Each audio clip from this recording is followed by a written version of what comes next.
Hello friends, welcome to the concept YouTube channel. मेरा नाम है विशाल चौहान और यूपीएससी सिविल सर्विस एग्जामिनेशन के लिए जनरल साइंस की हमारी जो सीरीज चल रही है उसमें आज हमें केमिस्ट्री में पढ़ना है एसिड्स, बेसिस एंड सॉल्ट्स के बारे में। आज के टॉपिक पर आगे बढ़ने से पहले स्टूडेंट्स को बताना चाहूंगा, प्रीवियस सेशंस अगर आपने अटेंड नहीं किए हैं so make sure you watch each and every previous video. Unacademy के इस कॉन्सेप्ट चैनल पर आप मेरे नाम से प्लेलिस्ट ढूंढेंगे तो आपको ancient Indian history, medieval, modern art and culture, geography और जनरल साइंस की प्लेलिस्ट मिलेंगी। मेक श्योर कि आप उन प्लेलिस्ट में जो जितने भी सेशंस हैं उनको थॉरली फॉलो करें। उनमें जो मैंने सवाल पूछे उनके जवाब मुझे कमेंट्स में दें और अपना फीडबैक जरूर प्रोवाइड करें कि आपको सेशंस अच्छे लगते हैं, बुरे लगते हैं, जैसा भी आप फील करते हैं। उसके अलावा सिविल सर्विस एग्जामिनेशन को क्रैक करने के लिए अनअकैडमी लेकर आया आपके लिए subscription plans plus and iconic, जिसमें प्लस प्लान में आपको डेली की क्लासेस मिलती हैं, हाईली स्ट्रक्चर्ड कोर्सेज मिलते हैं, लाइव टेस्ट और क्विजेज और unlimited access to the content. लेकिन प्लस से ऑलवेज बेटर रहेगा आइकॉनिक प्लान, क्योंकि आइकॉनिक में ऑब्वियसली ज़्यादा फीचर्स मिलेंगे आपको मैं रेकमेंड करूंगा कि आप एक साल या उससे ऊपर के प्लान्स को सब्सक्राइब करें, क्योंकि ये ज़्यादा वैल्यू फॉर मनी आपके लिए रहते हैं। आइकॉनिक में आपको एक पर्सनल गाइड प्रोवाइड किया जाएगा, जितना भी आप टेस्ट देंगे उसका एनालिसिस आपको दिया जाएगा, एक्सपर्ट की गाइडलाइंस, स्टडी मटेरियल और स्टडी प्लानर तो आपको मिलेगा ही। उसके अलावा ऑप्शनल के लिए आप अलग से सब्सक्रिप्शन ले सकते हैं, लेकिन मैं आपको रेकमेंड करूंगा आप जीएस प्लस ऑप्शनल के कॉम्बो ऑफर को सब्सक्राइब करें, जो कि ज़्यादा वैल्यू फॉर मनी प्रोस्पेक्ट आपके लिए रहेगा। 10% डिस्काउंट के लिए आप डेफिनेटली कोड यूज़ करें मेरा, that is Chauhan sir history. उसके अलावा इंडिया के टॉप एजुकेटर्स के साथ आपको पढ़ने का मौका मिलता है अगर आप सब्सक्राइब करते हैं प्लस या आइकॉनिक प्लान्स को। अनअकैडमी लेकर आया आपके लिए UPSC mega combat scholarship test. 10 crore के पूल में से आपको स्कॉलरशिप मिल सकती है। 19 सितंबर 11 AM को ये स्कॉलरशिप टेस्ट होने जा रहा है, सो मेक श्योर कि आप पार्टिसिपेट करें स्कॉलरशिप टेस्ट में by using my code Chauhan sir history. उसके अलावा last month at this prices जो हैं वो बढ़ने जा रहे हैं। These are the highly discounted prices. अभी 17 सितंबर तक स्पेशल प्राइजेस आपको मिल रहे हैं। प्लस कॉम्बो आपको 46,740 रुपीज़ का पड़ेगा एक साल के लिए, जिसमें आपको जीएस के कोर्सेज, ऑप्शनल के कोर्सेज, जीएस की टेस्ट सीरीज, ऑप्शनल की टेस्ट सीरीज और स्टडी मटेरियल भी मिलता है साथ में, राइट। सो मेक श्योर कि आप सब्सक्राइब करें by using my code Chauhan sir history, इससे पहले प्राइजेस बढ़ जाएं। उसके अलावा iconic GS, iconic combo and plus GS के लिए भी 1 साल, 2 साल और 3 साल के लिए पैक्स अवेलेबल हैं। सो मेक श्योर कि आप सब्सक्राइब करें। अगर आप कॉम्बो ऑफर्स को सब्सक्राइब करते हैं उसमें आपको और वैसे भी जो है वो ज़्यादा फीचर्स मिलते हैं, और आइकॉनिक कॉम्बो में ऑब्वियसली आपको आइकॉनिक के फीचर्स भी मिलेंगे, राइट। सो मेक श्योर कि आप सब्सक्राइब करें। प्राइजेस बढ़ने से पहले सब्सक्राइब कर लीजिएगा, ताकि जो है वो ऐसा ना हो कि आप प्राइजेस बढ़ जाएं फिर उसके बाद सब्सक्राइब करने की सोचें, जिसमें आपको ज़्यादा नुकसान ना हो, राइट। उसके अलावा अनअकैडमी लेकर आया आपके लिए 1 ईयर के बैचेस और 2 ईयर के बैचेस यूपीएससी सीएससी को क्रैक करने के लिए। बायलिंगुअल और इंग्लिश में ये बैचेस हैं, so make sure in batches के साथ जुड़े हैं आप। ये बैचेस ऑलरेडी स्टार्ट हो चुके हैं, सो सब्सक्राइब कीजिएगा। प्लस प्लान को, प्लस कॉम्बो को या आइकॉनिक कॉम्बो को आप सब्सक्राइब कर सकते हैं। हाईली डिस्काउंटेड प्राइसेस अभी चल रहे हैं, right. Use my code Chauhan sir history for that. So let us start with today session. Today we will be studying about acids, bases and salts, जिसमें आज हम सबसे पहले पढ़ने जा रहे हैं एसिड्स के बारे में, ठीक है। सो केमिकल कंपाउंड्स हैं ये बेसिकली, राइट। सो एसिड्स के बारे में आज हम सबसे पहले जो है वो इन पॉइंट्स के माध्यम से जानने की कोशिश करते हैं। सबसे पहले देखते हैं कि प्रॉपर्टीज ऑफ एसिड्स क्या है, यानी कि कोई कंपाउंड कैसी प्रॉपर्टीज दिखाएगा जब कि आप उस कंपाउंड को एसिड कहेंगे। समझ रहे हैं क्या कहना चाह रहा हूं मैं? कोई भी रैंडम केमिकल है आपके सामने, मान लीजिए एक बीकर है, उस बीकर में जो है वो कोई भी एक रैंडम ट्रांसपेरेंट कलरलेस केमिकल है आपके सामने, राइट, लिक्विड है, राइट, लिक्विड है। तो आप कैसे जज करेंगे कि ये लिक्विड जो है वो पानी है या कुछ और है ना? उसकी केमिकल प्रॉपर्टीज से, केमिकल प्रॉपर्टीज आप उसकी टेस्ट करेंगे और फिर आप जो है वो अंदाजा लगाएंगे कि ये लिक्विड एक्चुअली एसिडिक है या बेसिक है या न्यूट्रल है या फॉर दैट मैटर वाटर है, इसको कंज्यूम किया जा सकता है। क्योंकि अगर मान लीजिए आप केमिस्ट्री लैब में और आपके सामने एक बीकर में एक कलरलेस लिक्विड है और आप उसे पी गए, तो पीने के बाद के जो कंसिक्वेंसेज हैं वो कई तरह के हो सकते हैं, राइट। सो आज हम देखते हैं, आइए आज हम समझने की कोशिश करते हैं कि क्या क्या प्रॉपर्टीज हैं एसिड की, यानी कि उस कलरलेस लिक्विड को, या कलर्ड भी हो सकता है, ऐसा नहीं है कि कलर्ड नहीं हो सकता, बट आसानी के लिए हमने समझ लिया कि कलरलेस लिक्विड है, और हम देखते हैं कि उस कलरलेस लिक्विड को हम एसिड कब कहेंगे। तो सबसे पहली प्रॉपर्टी हम देखेंगे कि acid is a compound which yields hydrogen ion when dissolved in water. Hydrogen ion यहाँ पर H+ होगा। H+ आयन जो है वो देगा जब हम उसे वाटर में डालेंगे। तो कोई भी ऐसा केमिकल जिसमें, यानी कि एसिड्स के लिए क्या इंपॉर्टेंट हो गई, हाइड्रोजन का प्रेजेंट होना एसिड के लिए बहुत ज्यादा जरूरी है। ठीक है, इस पॉइंट का मतलब ये है कि कोई भी ऐसा केमिकल जिसमें हाइड्रोजन मौजूद है और जैसे ही आप उसको पानी के अंदर मिलाएंगे, है ना, उसका एक एक्वस सॉल्यूशन अगर आप क्रिएट करते हैं तो वो रेडिली H+ आयन जो है वो रिलीज कर दे। सो जो भी केमिकल कंपाउंड जो अगर आप उसे पानी में मिलाएंगे और वो रेडिली अगर H+ आयन रिलीज कर देता है तो उसे आप कहेंगे एसिड। ठीक है, सेकंड पॉइंट, सेकंड प्रॉपर्टी क्या है एसिड की, एसिड का टेस्ट जो है वो साउर है। अगर आप उस बीकर में से सिप लेंगे आप तो आपको खट्टा लगेगा, वो जो भी लिक्विड आपने पिया है वो आपको खट्टा महसूस होगा, साउर महसूस होगा। सो एसिड का टेस्ट क्या है, साउर। जैसे वाटर का टेस्ट जो है, वाटर इज टेस्टलेस, राइट। मतलब मिनरल्स के प्रेजेंट होने की वजह से या इंप्योरिटीज के प्रेजेंट होने की वजह से वाटर में सर्टेन डिग्री ऑफ टेस्ट जो है वो आ जाता है, but otherwise nevertheless if distilled water आप पिएंगे तो डिस्टिल्ड वाटर जो है वो टेस्टलेस होगा। ठीक है, third point, acid can donate a proton, right. Acid एक ऐसा कंपाउंड है जो एक प्रोटोन को डोनेट कर सकता है।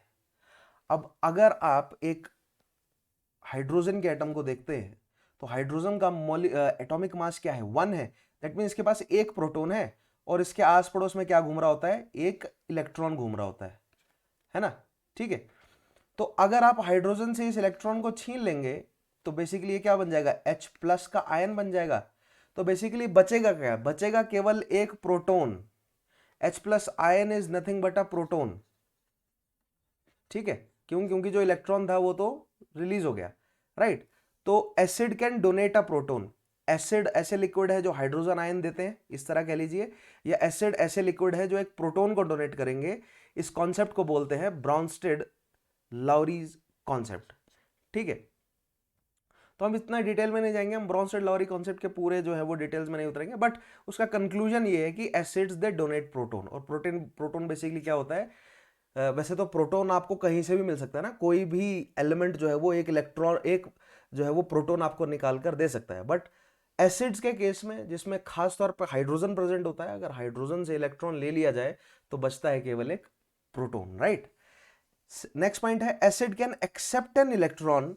ल्यूइस थ्योरी बोलती है कि एसिड एक इलेक्ट्रॉन को एक्सेप्ट करने को तैयार है। अब ये हाइड्रोजन पॉजिटिव है ना, इस हाइड्रोजन पॉजिटिव को स्टेबल स्टेट में अगर आना है, इसके ऊपर क्या है, पॉजिटिव चार्ज है, सो डेफिनेटली ये इलेक्ट्रॉन को एक्सेप्ट करने के लिए क्या होगा, तैयार होगा। तो कोई प्रोटॉन डोनेट कर रहा है, सो दैट मीन्स उसके पास जो है वो पॉजिटिव चार्ज है और वो इलेक्ट्रॉन रिसीव करने को भी तैयार होगा। So this is another property of acid. Acid converts, अब आप कैसे पता करेंगे कि उस बीकर में जो है वो क्या है, क्या वो जो लिक्विड है, कलरलेस लिक्विड है, वो क्या है। तो आप बेसिकली उसकी क्या चेक कर सकते हैं, चेक कर सकते हैं कि लिटमस पेपर पर उसकी पीएच जो है वो कितनी दिखा रहा है, राइट। मतलब किस तरह का कलर जो है वो लिटमस पेपर पे दिखाएगा। तो आपने डेफिनेटली 10th तक केमिस्ट्री पढ़ी होगी स्कूल्स में, और अगर आपका भाग्य रहा होगा तो आपकी केमिस्ट्री लैब में लिटमस पेपर्स भी आपने देखे होंगे। तो आप उस लिक्विड में अगर आप लिटमस पेपर को डिप करेंगे तो that litmus paper will convert to blue. अगर वो कलरलेस लिक्विड जो था बीकर में, उसमें आपने litmus paper nothing but a strip होती है, राइट। इस तरह की एक स्ट्रिप होगी, उस लिटमस पेपर को अगर आप उस बीकर में डालेंगे और अगर वो ब्लू कलर यील्ड करता है, दैट मीन्स वो कलरलेस लिक्विड एक एसिड है। ठीक है, और क्या क्या प्रॉपर्टी से आपको पता चलेगा कि वो कलरलेस लिक्विड क्या है। Acids have a tendency to corrode metal surfaces quickly. अगर आप उस बीकर के अंदर कोई मेटल डाल देंगे, आयरन का छोटा सा बार डाल दिया आपने, जिंक का ग्रेन्यूल डाल दिया, राइट, फॉर एग्जांपल आपने आयरन का बार डाल दिया, तो वो आयरन के बार की सरफेस मान लीजिए वो शाइनी ग्रेइश कलर का था। जैसे ही आपने उस बीकर में डाल दिया, उसके ऊपर जो है वो एक थिक, मतलब थिक दिखने वाली एक रेडिश ब्राउन कलर की जो है वो कोटिंग आ गई, तुरंत बबल्स निकले बहुत सारे और रेडिश ब्राउन कलर की कोटिंग आ गई। दैट मीन्स वो आयरन बार जो है वो क्या हो गई, कोरोड हो गई, यानी आयरन ऑक्साइड फॉर्मेशन जो है वो उसके ऊपर हो गया। ठीक है, सो एसिड क्या करते हैं, मेटल्स पर ऑक्साइड्स क्रिएट कर देते हैं, मेटल्स को क्या कर देते हैं, कोरोड कर देते हैं, right. Corrosion is the process of iron के केस में रस्टिंग बोलते हैं कोरोजन को, that means oxide formation on the surface of a metal is known as corrosion, and for case of iron we call it rusting. ठीक है। Generally all acids readily react with metals to release hydrogen gas. अब जैसे ही आप उस colourless liquid में एक iron की बार डालेंगे ना, आपको बबल्स नजर आएंगे निकलते हुए, और वो बबल्स जो हैं वो सरफेस की तरफ रश करेंगे, और अगर हो सकता है कि आप मतलब ज्यादा अगर बबल्स निकल रहे हो तो पॉप की साउंड भी आए, आपको थोड़ी सी फ्लेम्स भी निकलती हुई दिखे, तो वो बेसिकली हाइड्रोजन गैस रिलीज हो रही होगी, और वो हाइड्रोजन गैस क्या करेगी, तुरंत एयर के संपर्क में आते ही जलना शुरू कर देगी। ठीक है। सो एसिड्स के साथ जब आप मेटल को रिएक्ट करेंगे तो मेटल ऑक्साइड तो बनेगा ही साथ हाइड्रोजन गैस जो है वो रिलीज होगी, राइट। फॉर एग्जांपल जिंक को अगर रिएक्ट करते हैं हाइड्रोक्लोरिक एसिड के साथ, it form zinc chloride and hydrogen gas. मान लीजिए उस बीकर में हाइड्रोक्लोरिक एसिड हो, यानी कि HCl, और उसमें अगर आप एक जिंक का ग्रेन्यूल डाल देंगे तो तुरंत क्या होगा, जिंक क्लोराइड बन जाएगा ZnCl2, राइट। ZnCl2 बनने के लिए जो है वो इधर 2HCl लेना पड़ेगा आपको, प्लस H2 जो है वो तुरंत रिलीज हो जाएगी। ठीक है। ये जो हाइड्रोजन रिलीज होगी ये आपको हो सकता है कि आपको स्पार मतलब फ्लेम्स के रूप में या पॉप करके जो है वो जोर से पटाखा बजेगा, वैसे बहुत ज्यादा मतलब एक्सोथर्मिक रिएक्शन है ये, अगर आप HCl में जिंक ग्रेन्यूल को डाल देते हैं। ठीक है। ZnCl2 बन गया है ये, तो क्लोराइड फॉर्मेशन हो गया जिंक का। ठीक है। उसके अलावा acids react with limestone. Limestone जो है वो एक नेचुरली अकरिंग रॉक है, जियोमॉर्फोलॉजी जो आपको कराऊंगा वहां पर रॉक्स और मिनरल्स के बारे में आपको बताऊंगा, तो वहां पर लाइमस्टोन का जिक्र करेंगे हम, देखेंगे इंडिया में कहाँ कहाँ पर या पूरे इंडियन सबकॉन्टिनेंट में कहाँ कहाँ पर लाइमस्टोन है, और लाइमस्टोन बेस्ड मतलब क्या क्या इंडस्ट्रीज जो है वो प्री हिस्टोरिक टाइम से चलती आई है उसको हमें समझना है, बहुत इंपॉर्टेंट पॉइंट हो जाता है। तो एसिड्स जो है वो, क्योंकि लाइमस्टोन बेस्ड इंडस्ट्रीज है, प्लस एसिड्स जो है वो रेन के रूप में बरसते हैं, तो एसिड क्या करते हैं, कोरोड करते हैं, राइट। कार्बन डाइऑक्साइड बनाते हैं और रिएक्ट करते हैं कैल्शियम कार्बोनेट यानी लाइमस्टोन के साथ, और एक येलो कलर की जो है वो परत जमा देते हैं, इसीलिए हमारा ताजमहल जो है वो येलो कलर का हो जाता है। येलो मतलब उस पर एक येलो कलर की आपको एक लेयर देखने को मिलेगी, दैट इज मतलब बेसिकली हुआ क्या है, कोरोड हो गया है वो लाइमस्टोन, राइट। या नॉट जस्ट ताजमहल, ताजमहल तो मार्बल से बना है, बट उसके अलावा और भी लाइमस्टोन की हमें जहाँ पर भी मतलब रॉक्स या बड़ी बड़ी चट्टानें देखने को मिलती हैं, उन पर जो है वो एक मिष्टी सा येलो कलर का जो है वो एक लेयर आपको देखने को मिलती है, that is due to the action of acid rains. तो आगे ये धीरे धीरे आपको क्लियर होगा एसिड रेन क्या होता है, लाइमस्टोन के साथ कैसे रिएक्ट करता है, कहाँ कहाँ पर इंडिया में, इंडियन सबकॉन्टिनेंट में कहाँ कहाँ पर हमें लाइमस्टोन देखने को मिलेगा, उसका क्या यूज है इंडस्ट्रियल लेवल पर, right. For example hydrochloric acid reacts with limestone to produce carbonic acid and calcium chloride. ये बहुत इंपॉर्टेंट है। हाइड्रोक्लोरिक एसिड यानी कि HCl ही है, जब वो रिएक्ट करेगा किसके साथ, कैल्शियम कार्बोनेट के साथ, तो वो कार्बोनिक एसिड बनाएगा एक तो, ठीक है, और दूसरा वो कैल्शियम क्लोराइड बनाएगा। ठीक है। यानी कि CaCl2 और यहां पर क्या बना, HCO3, है ना, कार्बोनिक एसिड बनेगा और CaCl2 बनेगा, राइट। तो ये रिएक्शन जो है वो कैल्शियम कार्बोनेट के किसके साथ है, हाइड्रोक्लोरिक एसिड के साथ। बहुत इंपॉर्टेंट है ये छोटी छोटी रिएक्शंस, इनकी इंपॉर्टेंस जो है वो आगे जब साइंस एंड टेक्नोलॉजी तक हम पहुंचेंगे या ज्योग्राफी वाले पार्ट में भी बढ़ जाएगी। कुछ नेचुरली अकरिंग एसिड्स की बात करें कि एसिड जो है वो नेचर में हमें कहाँ कहाँ देखने को मिलते हैं, क्योंकि जितना भी आप खट्टी चीज़ें खाते हैं ना, राइट, हम जो भी खट्टी चीज़ें खाते हैं बेसिकली वो एसिडिक होती हैं, है ना, जितनी भी खट्टी चीज़ें हैं वो एसिड की प्रेजेंस से है। विनेगर जैसे कि सिरका जो है वो, उसमें कौन सा एसिड होता है, एसिटिक एसिड होता है।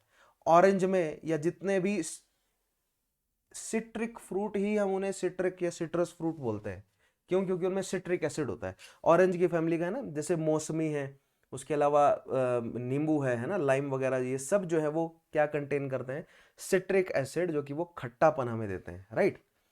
विटामिन C भी यही है। उसके अलावा टैमरिंड में टार्टरिक एसिड होता है, टोमेटो में ऑक्सैलिक एसिड होगा, ये सारे खट्टे पदार्थ ही हैं। कर्ड में लैक्टिक एसिड होता है, लेमन में भी सिट्रिक एसिड है। उसके अलावा डिफेंस मैकेनिज्म की तरह भी एसिड को यूज किया जाता है, क्योंकि एसिड अगर कंसंट्रेटेड एसिड होगा तो वो बेसिकली जैसे ही पानी के संपर्क में आएगा ना, वो पानी को डिहाइड्रेट कर मतलब पानी को डिहाइड्रेट करना शुरू कर देता है, राइट। सो जैसे ही मान लीजिए अगर आपको किसी चींटी ने काटा, या नेटल एक पौधा होता है जिसको बिच्छू पत्ता कहा जाता है, नेटल का पौधा, अगर आप पहाड़ों में कभी आए होंगे तो कुछ इस तरह की शेप का एक आपको स्पाइक्ड जो है वो ऐसा पौधा देखने को मिलेगा। हमारे यहाँ पर जो है वो बच्चों को सजा देने के लिए इस्तेमाल होता है, ये भरपूर माएँ इस्तेमाल करती हैं इस पौधे का, ठीक है, शरारती बच्चों को कंट्रोल में लाने के लिए। तो हल्का सा इस पौधे का टच जो है वो बहुत भयानक जलन देता है आपको, due to the presence of methanoic acid. चींटी के काटने पर दर्द क्यों होता है? Due to the presence of methanoic acid, right. चींटी जो स्टिंग करती है वो मिथेनॉइक एसिड हमारे ब्लड में इंजेक्ट कर देती है, जिससे होता क्या है, हमें एक जलन की महसूस होती है, ठीक है। Same goes for nettle sting. So these are some of the naturally occurring क्या बोलते हैं एसिड्स जिनका हम इस्तेमाल करते हैं, क्योंकि इन सभी एसिड्स का तो हम इस्तेमाल करते हैं हमारी डाइट में, राइट। यूजेस देखिए क्या है, हाइड्रोक्लोरिक एसिड, अब हमारी बॉडी खुद भी जो है वो एसिड प्रोड्यूस करती है। हमारी बॉडी हाइड्रोक्लोरिक एसिड प्रोवाइड करती है, प्रोड्यूस करती है हमारे स्टमक के अंदर। और ये हाइड्रोक्लोरिक एसिड क्यों प्रोड्यूस करती है? क्योंकि जो भी हम खाना खाते हैं ना उसमें जर्म्स बैक्टीरियाज वगैरह होते हैं, उनको मारने के लिए हमारी बॉडी जो है वो पेट में एसिड प्रोड्यूस करती है, ठीक है। उसके अलावा बोरिक एसिड का इस्तेमाल होता है for washing eyes. Uric acid का इस्तेमाल होता है। यूरिक एसिड हमारे एनिमल्स के या मैमल्स के यूरिन में मौजूद होता है ना। फॉर्मिक एसिड जो है वो, formic acid is methanoic acid is present in red ants. Formica भी कहा जाता है इसीलिए रेड एंट्स को। Sulphuric acid and nitric acid is used to wash iron for its galvanisation. Now galvanization is a process of coating a metal with zinc so as to protect it from corrosion. So iron को अगर आपको corrosion से बचाना है तो उसको galvanise करना पड़ेगा, उसके ऊपर जिंक की लेयर लगानी पड़ेगी। उसके लिए सल्फ्यूरिक एसिड और नाइट्रिक एसिड का इस्तेमाल किया जाता है। Similarly nitric acid and sulphuric acid is also used for purification of gold and silver. Silver के ऊपर जो सिल्वर ऑक्साइड जमने की वजह से जो काली सी लेयर जम जाती है, और गोल्ड के ऊपर भी आपको हल्की सी एक लेयर जमी हुई नजर आएगी, उनको साफ करने के लिए नाइट्रिक एसिड का इस्तेमाल होता है। तो these are some of the applications. Industrial level पर भी इस्तेमाल होता है और डोमेस्टिक लेवल पर भी हमारी बॉडी खुद प्रोड्यूस करती है acid to fight the germs या बैक्टीरियाज या पैथोजेंस को मारने के लिए। हमारे बॉडी के अंदर जो भी हम इंजेस्ट करते हैं उसमें बहुत सारे पैथोजेंस जाते हैं अंदर, तो वो पैथोजेंस जो हैं वो हमारे ब्लड तक ना पहुंच सकें और किसी तरह की कॉम्प्लिकेशंस ना क्रिएट कर सकें, तो हमारा पेट जो है वो हाइड्रोक्लोरिक एसिड प्रोड्यूस करता है। और हमारे पेट को उससे कोई प्रॉब्लम नहीं होती, क्योंकि हमारे स्टमक में जो है वो म्यूकोसा की लाइनिंग होती है, म्यूकस की लाइनिंग होती है, और उसके ऊपर होता है इस तरह एसिड, राइट। और जैसे ही हम कुछ भी खाते हैं हमारा पेट जो है फिर वो घुमाता है उस खाने को, और एसिड जो है वो पूरा उसमें मिलता चला जाता है, और जितने भी जर्म्स हैं वो मेजॉरिटी ऑफ जर्म्स मारे जाते हैं पेट में ही, ठीक है। अब कैसे पता चलेगा कि कौन सा लिक्विड जो है वो एसिड है? जब भी आप मान लीजिए कोई भी केमिकल रिएक्शन कर रहे हैं, आप लेबोरेटरी में मान लीजिए आप टाइट्रेशन कर रहे हैं, किसी तरह की टाइट्रेशन कर रहे हैं, या कोई भी आप केमिकल रिएक्शन कर रहे हैं, तो आपको कैसे पता चलेगा कि एसिड प्रोड्यूस हो गया या एसिड आप यूज कर रहे हैं? तो आप कुछ इंडिकेटर्स का इस्तेमाल करते हैं, ठीक है। जैसे पहला है litmus paper is an indicator, ठीक है, लिटमस पेपर यूज किया जाता है। अब asset turns blue litmus paper को वो रेड में बदल देगा, ठीक है। अगर ब्लू होगा लिटमस पेपर तो वो रेड में बदल जाएगा। सिमिलरली एसिड मिथाइल ऑरेंज एक इंडिकेटर है जो कि टाइट्रेशन के दौरान जो है वो इस्तेमाल किया जाता है। अगर आपने इंजीनियरिंग की होगी तो वहाँ पर आपने केमिस्ट्री फर्स्ट ईयर में जो है ज़रूर पढ़ा होगा, टाइट्रेशन जो है वो आपने एज एन एक्सपेरिमेंट जरूर करा होगा। तो वहाँ पर मिथाइल ऑरेंज का इस्तेमाल किया जाता है चेक करने के लिए कि एसिड फॉर्मेशन हुआ नहीं। ड्रॉप बाय ड्रॉप जो है वो लिक्विड के अंदर आप मिथाइल ऑरेंज को डालते हैं, और अगर मिथाइल ऑरेंज ऑरेंज से पिंक कलर में बदल जाता है, that means there is an acid present in the liquid. तो दैट मीन्स जो आपके पास बीकर था जिसमें कलरलेस लिक्विड है, उसमें अगर आप मिथाइल ऑरेंज की कुछ बूंदे डालेंगे, और अगर वो बूंदे डलते ही वो लिक्विड जो है वो पिंक कलर अगर शो करना शुरू कर दे, that means acid is present there. उसके अलावा acid have no effect on the colour of phenolphthalein. Phenolphthalein जो है इस पर कोई भी असर नहीं पड़ेगा, कलरलेस रह जाएगा, ठीक है। फिनॉल्फथलीन इज ऑल्सो अ इंडिकेटर, ठीक है। सो ध्यान रखेंगे आप इन तीन इंडिकेटर्स का, litmus, methyl orange and phenolphthalein, right. Next देखते हैं कि हम एसिड्स को क्लासिफाई किस तरह करते हैं। हमने एसिड्स की प्रॉपर्टीज देखी। एसिड्स जो है वो H+ आयन यानी प्रोटॉन देते हैं, ठीक है, और एसिड्स जो हैं वो एक्वस सॉल्यूशन बेसिकली हम एसिड्स का यूज़ करते हैं और डिफरेंट यूजेस हैं एसिड्स के। ये हम अपनी डाइट में जो है वो डिफरेंट इन मतलब चीज़ों के माध्यम से एसिड जो है वो कंज्यूम करते हैं। एनिमल्स जो है वो अपने डिफेंस के लिए एसिड्स का इस्तेमाल करते हैं। क्यों? क्योंकि एसिड जो है वो एक बर्निंग सेंसेशन पैदा कर सकता है। अगर कंसनट्रेटेड एसिड आपके बॉडी पर गिर जाए वो तुरंत आपकी बॉडी को जला देगा, ठीक है, क्योंकि वो आपके जो भी सेल्स हैं उसमें से मॉइस्चर को जो है वो क्या कर देता है, मॉइस्चर को तुरंत निकाल लेगा बाहर। राइट, कैसे काम करता है वो आगे आने वाले सेशन में पढ़ेंगे। क्लासिफिकेशन देखते हैं एसिड्स की क्या क्या है। तो on the basis of strengths और capacity of to donate hydrogen ions acid can be described as follows. तो देखिए एसिड क्या करता है, बेसिकली H+ आयन देता है। तो बिल्कुल बेसिक कॉन्सेप्ट ये है कि स्ट्रॉन्ग एसिड कौन सा है, किस एसिड को आप स्ट्रॉन्ग एसिड बोलेंगे, जो रेडिली और ज्यादा से ज्यादा मात्रा में H+ आयन दे दे। तो स्ट्रॉन्गेस्ट एसिड क्या होगा, जिसका एक्वस सॉल्यूशन में 100% जो है वो H+ आयन को अलग कर दे, है ना। यानी कि H+ आयन अलग हो गया, जैसे HCl है और Cl नेगेटिव अलग हो गया, है ना। HNO3 की बात करेंगे तो H+ अलग हो गया और NO3 नेगेटिव जो है वो अलग हो गया, ठीक है। तो एक्वस सॉल्यूशन यानी पानी में डालते ही आयनाइज जो हो जाता है 100%, that acid is known as a strong acid. Hence at equilibrium the concentration of acid molecules is very less and concentration of hydrogen ion reaches to maximum, that is HCl, HNO3 और H2SO4 कुछ ऐसे acids हैं जिनका आप aqueous solution create करेंगे तो वो तुरंत जो है वो आयनाइज हो जाएंगे और H+ आयन जो है वो तुरंत डोनेट करने को वो तैयार हो जाते हैं, ठीक है। और अब एक्चुअली होता ये है कि एसिड्स जो है वो हाईली रिएक्टिव क्यों होते हैं, क्योंकि वो H+ आयन दे दिया उन्होंने, ठीक है। मान लीजिए अगर आप HNO3 की बात करें या फॉर एग्जांपल HCl की बात करें, तो जैसे ही आपने इसको पानी में डाला ये H+ और Cl नेगेटिव दे देगा, ठीक है। और अब ये H+ भी रिएक्ट करने को तैयार है और ये Cl नेगेटिव भी रिएक्ट करने को तैयार है। तो अगर कोई पॉजिटिव होगा, जैसे मान लीजिए सोडियम है, सोडियम पॉजिटिव अगर मौजूद है तो ये Cl तुरंत इस सोडियम पॉजिटिव से रिएक्ट करेगा, ठीक है।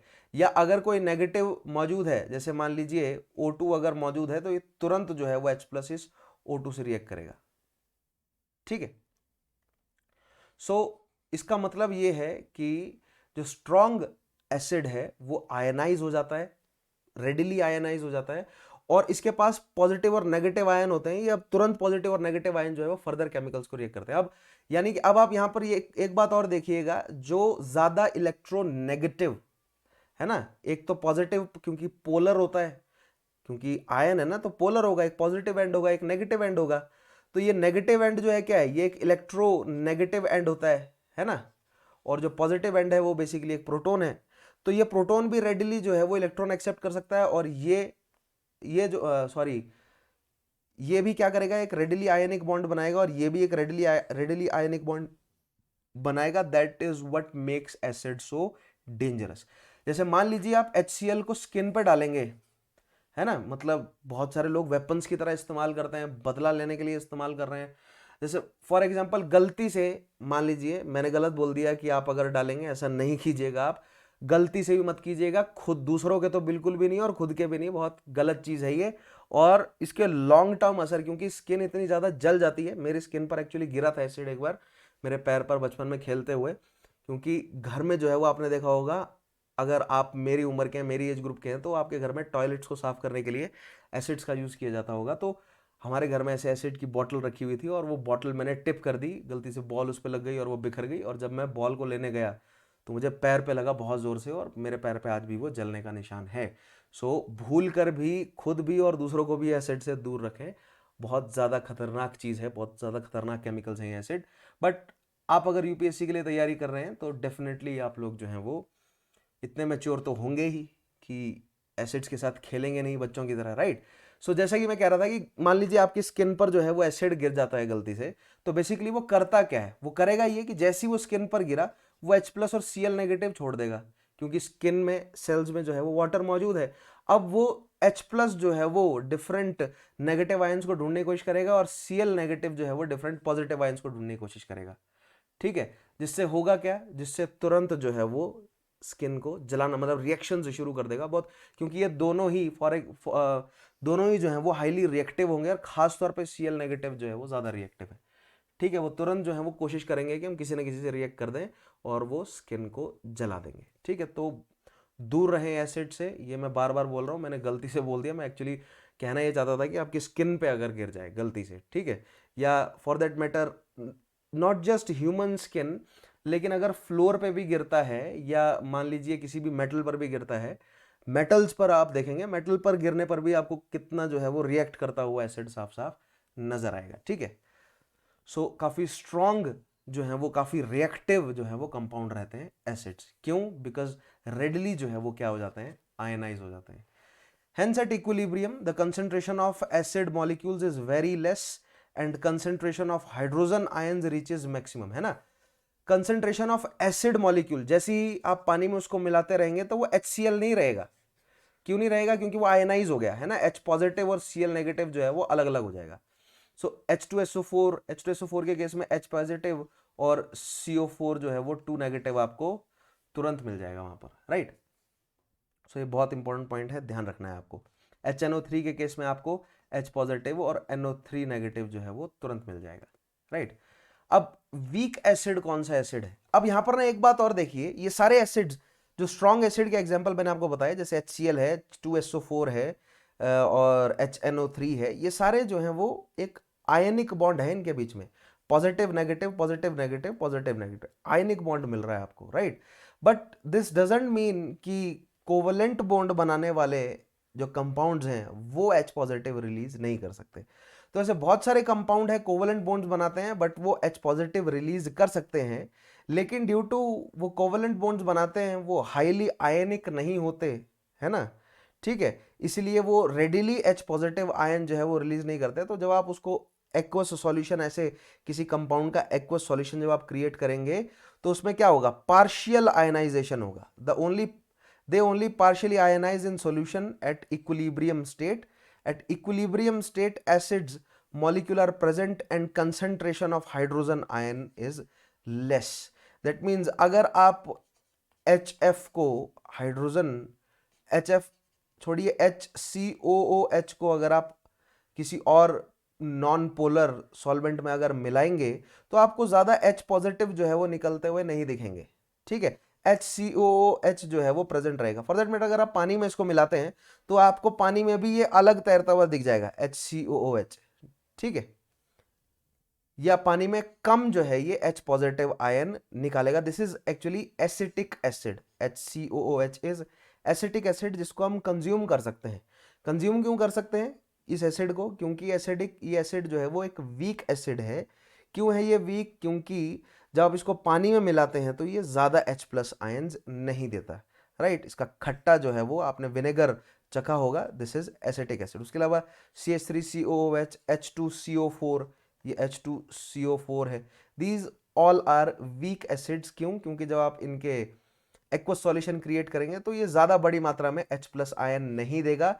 अगर ये H+ आयन ज़्यादा बड़ी मात्रा में नहीं देगा तो ये एक नेगेटिव, जो इलेक्ट्रोनेगेटिव आयन है वो भी बड़ी मात्रा में नहीं बनाएगा, जो कि हाईली रिएक्टिव होता है, जो कि ऑल द डैमेज जो है वो कॉज करता है। दैट मतलब दैट मीन्स कि ये हैं हमारे वीक एसिड। ठीक है, उसके अलावा एक्वस सॉल्यूशन में कितना आपने एसिड मिलाया, यानी कंसंट्रेशन कितनी है, उस बेसिस पर दो तरह के एसिड हो सकते हैं, डाइल्यूट एसिड हो सकता है और कंसंट्रेटेड एसिड हो सकता है।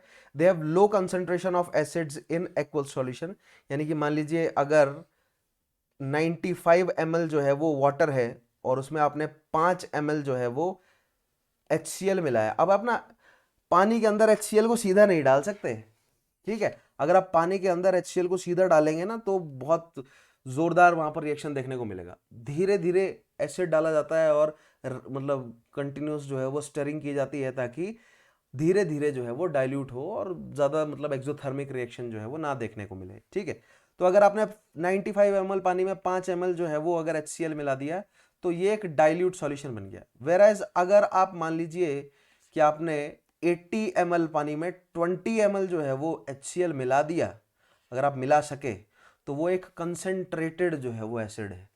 ठीक है, they have a high concentration of acids in aqueous solution, और भी कंसंट्रेटेड होते हैं एसिड। सो अगर कहीं भी आपको इस तरह लिखा हुआ दिखता है इंडस्ट्रियल स्केल में, जब एसिड होता है तो CONC लिखा होता है मान लीजिए, और H2SO4 लिखा हो या HCl लिखा हो या HNO3 लिखा हो, तो अपने आप को उससे बचाएं, ठीक है, खेलने की उससे कोशिश ना करें। हाईली कंसंट्रेटेड वो एसिड होगा और वो डैमेज कर सकता है, ठीक है। नेक्स्ट देखते हैं बेसिसिटी ऑफ एसिड क्या होता है। आपने ये ना बहुत कंफ्यूजिंग कॉन्सेप्ट है, कई बच्चे बहुत कंफ्यूज हो जाते हैं इसमें कि acidity of base and basicity of acid, right. तो एक बहुत इजी तरीके से समझाने की आज कोशिश करता हूं मैं कि बेसिसिटी ऑफ एसिड क्या रहता है। The number of removable hydrogen ion. Strong acid क्या है? जिसके पास ज्यादा हाइड्रोजन, जो रेडिली जो है वो हाइड्रोजन आयन रिलीज कर दे, ठीक है। लेकिन बेसिसिटी ऑफ एसिड क्या होती है? द नंबर ऑफ रिमूवेबल, कितने एक मॉलिक्यूल ऑफ एसिड के पास कितने हाइड्रोजन आयन देने की क्षमता है from an acid is called, उसको बोलते हैं उसकी बेसिसिटी, ठीक है। Acids containing one removable hydrogen ion are called monobasic acid, जैसे HCl है और HNO3 है, ठीक है। H पॉजिटिव और Cl नेगेटिव देगा ना, ये H पॉजिटिव और NO3 नेगेटिव देगा, ठीक है। ये क्या है? These are monobasic acids, right. उसके अलावा एसिड जिसके पास दो रिमूवेबल H आयन हो, जैसे H2SO4 है, H2SO4 है, ये दो जो है वो H पॉजिटिव आयन देगा और एक जो है वो SO4 2 नेगेटिव आयन देगा, ठीक है। So this is a what, this is a dibasic acid. और तीसरा एसिड कंटेनिंग तीन रिमूवेबल आयन, जैसे H3PO4 है, तो ये तीन H पॉजिटिव आयन देगा और एक PO4 नेगेटिव आयन देगा, H3PO4। तो ये क्या है? ट्राइबेसिक एसिड है and this is known as basicity of acid. ज्यादा आपको कंफ्यूज नहीं होना, मोनोबेसिक, डायबेसिक और मेजॉरिटरली आपके पास ट्राइबेसिक तक ही जो है वो एसिड मिलते हैं हमें, राइट। उसके अलावा नेक्स्ट देखते हैं बेसिस। तो अभी तक हमने एसिड के बारे में पढ़ा है। एसिड में आपको क्या पता होना चाहिए कि बेसिसिटी ऑफ एसिड क्या होती है, ठीक है। कंसंट्रेटेड और डाइल्यूट एसिड क्या होते हैं, स्ट्रॉन्ग और वीक एसिड क्या होते हैं, एसिड की इंडिकेटर प्रॉपर्टीज क्या होती हैं, एसिड के यूजेस क्या हैं, और नेचुरली एसिड हमें कहाँ कहाँ मिलता है, और उसके अलावा प्रॉपर्टीज क्या है एसिड की, ठीक है। ये सारे पॉइंट्स हमें एसिड्स के बारे में पता होना चाहिए। यही सारे पॉइंट्स हम बेस के लिए पढ़ते हैं कि बेसिस की प्रॉपर्टीज क्या है, राइट। उसके अलावा यूजेस क्या है बेस के, इंडिकेटर प्रॉपर्टी क्या है, क्लासिफिकेशन क्या है, राइट, और एसिडिटी ऑफ बेस क्या होगा। यहां पर आपको मोनोबेसिक एसिड, डायबेसिक एसिड और ट्राइबेसिक एसिड देखने को मिलते हैं। अब बात करते हैं बेसिस की। सबसे पहले देखते हैं हम प्रॉपर्टीज ऑफ बेसिस। वही सेम फंडा है कि मान लीजिए एक बीकर है आपके पास, आपके सामने, उसमें एक कलरलेस लिक्विड है, तो उस कलरलेस लिक्विड को पिया जाए या नहीं, ये कैसे टेस्ट करेंगे आप? तो उसकी प्रॉपर्टीज जानते हैं पहले, तो आपको पता चल जाएगा, right. Base is a compound which yields hydroxide ion, एक ऐसा कंपाउंड जो पानी में डालने पर या एक्वस सॉल्यूशन जब आप बनाएंगे उसका, तो वो OH नेगेटिव आयन दे, ठीक है। एसिड क्या दे रहा है? एसिड दे रहा है H पॉजिटिव आयन, ठीक है। बेस क्या दे रहा है? OH negative ion. ये बिल्कुल बेसिक फंडे हैं, आपको ध्यान रखने हैं, right. When dissolved in water, base, अब बेस का टेस्ट क्या है? जैसे जिस तरह एसिड जो है वो खट्टा है, बेसिस जो है वो कड़वे होते हैं। तो मेजॉरिटीली जितनी भी कड़वी चीजें अगर हम कभी खाते हैं तो वो बेसिकली वो बेसिस होती हैं, बेसिस की वजह से टेस्ट जो है वो कड़वा होता है, या हमारे जो टेस्ट बड्स हैं वो बेसिस को कड़वा नोट करते हैं, हमारे टेस्ट बड्स एसिड्स को खट्टा नोट करते हैं, ठीक है। अब बेसिस क्या कर सकते हैं? अब ये OH नेगेटिव है, तो ये OH नेगेटिव क्या ढूंढ रहा होगा बेचारा? ये OH नेगेटिव किसी पॉजिटिव आयन को ढूंढ रहा होगा। So that means they readily accept protons, और पॉजिटिव आयन जो है वो सबसे आसान पॉजिटिव आयन कौन सा है एक्सेप्ट करना? H पॉजिटिव, यानी कि एक प्रोटॉन को एक्सेप्ट करना एक बेस के लिए सबसे आसान है। सो दे आर, मतलब रेडिली जो है वो क्या एक्सेप्ट कर लेते हैं? वो प्रोटॉन्स को या H+ आयन को, ठीक है, according to Bronsted Lowry concept. अब एसिड के केस में ब्रॉन्स्टेड लॉरी कॉन्सेप्ट क्या बोलता है? ध्यान से देखिएगा यहां पर, दे डोनेट अ प्रोटोन, है ना, ये H+ आयन देते हैं एसिड्स, और bases they accept a proton. और इधर दूसरा ल्यूइस थ्योरी क्या बोलती है? They can accept an electron, ये इलेक्ट्रॉन एक्सेप्ट करने को तैयार हैं, और इस साइड क्या बोलती है बेसिस में, दे कैन डोनेट इलेक्ट्रॉन्स, है ना, बेसिस कैन डोनेट इलेक्ट्रॉन्स, और खुद जो है वो क्या हो जाएंगे, वो इलेक्ट्रो पॉजिटिव हो जाएंगे। जो इलेक्ट्रॉन डोनेट कर सकता है वो क्या है, वो इलेक्ट्रो पॉजिटिव है ऑब्वियसली, राइट।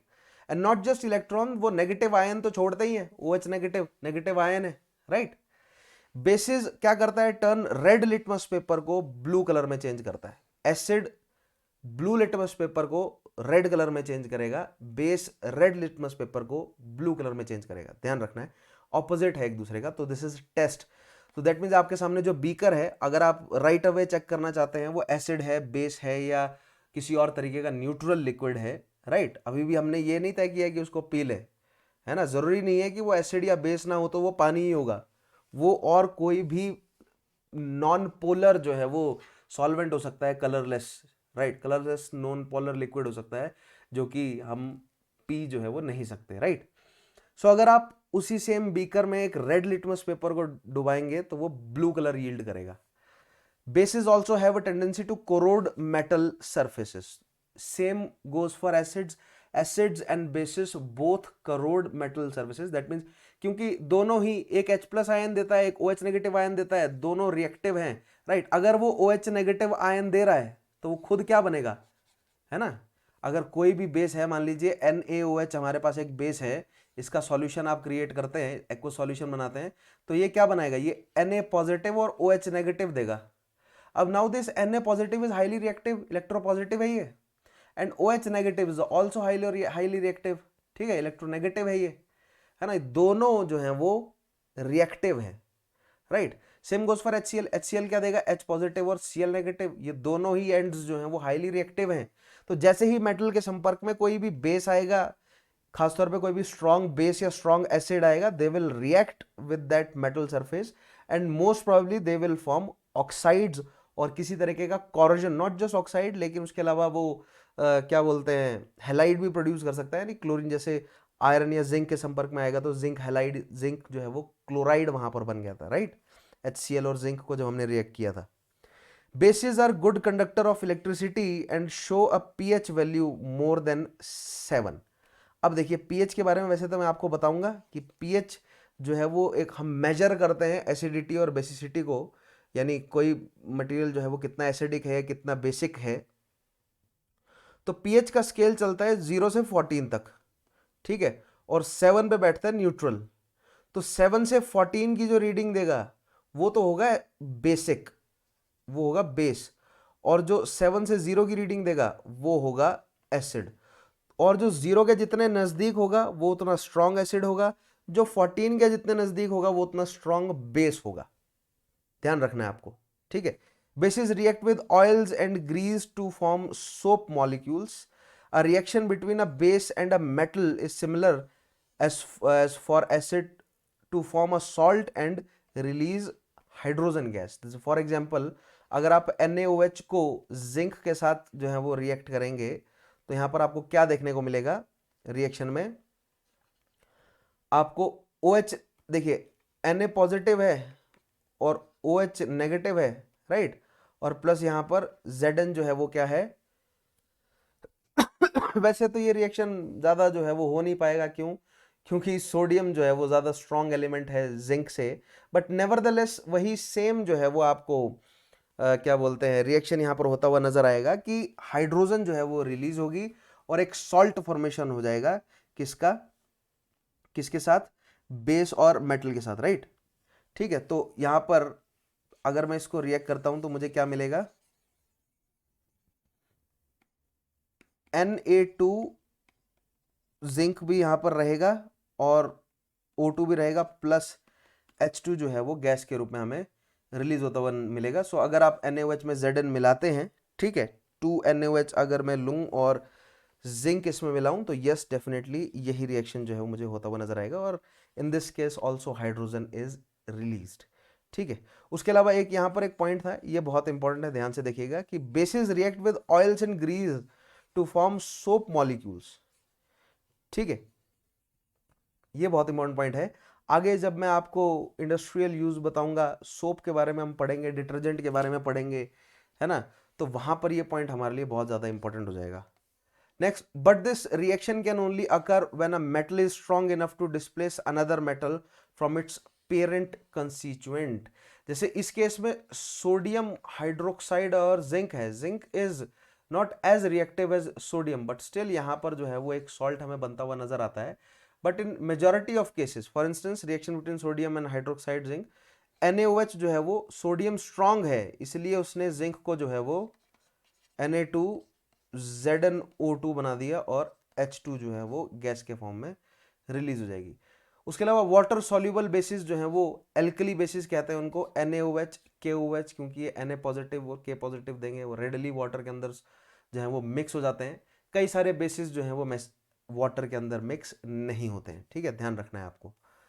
इंडिकेटर प्रॉपर्टीज क्या है बेसिस की, देखिए मोस्टली जो है वो फैक्ट निकल कर आ रहे हैं यहाँ से, ठीक है, ज्यादा कुछ कंसेप्चुअल अभी, क्योंकि जो कंसेप्चुअल डेप्थ है ना इस टॉपिक की वो आपके काम की नहीं है, ठीक है, बहुत कंसेप्चुअल डेप्थ है एसिड्स और बेसिस की, लेकिन वो एग्जामिनेशन पॉइंट ऑफ व्यू से आपके काम की नहीं है।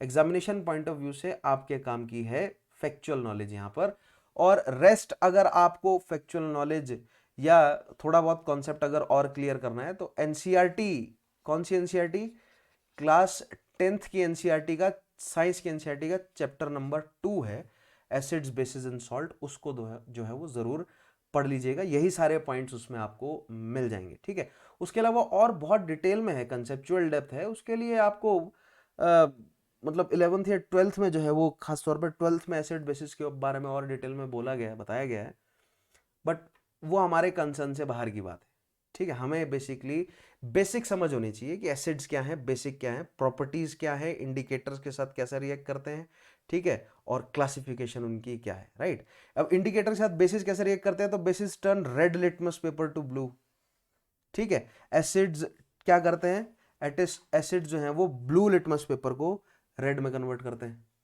बेसिस मिथाइल ऑरेंज के साथ कैसे रिएक्ट करेगा, ऑरेंज से येलो बनाएगा, ये एसिड बनाएगा मिथाइल ऑरेंज को, ऑरेंज से पिंक, बेसिस बनाएगा ऑरेंज से येलो।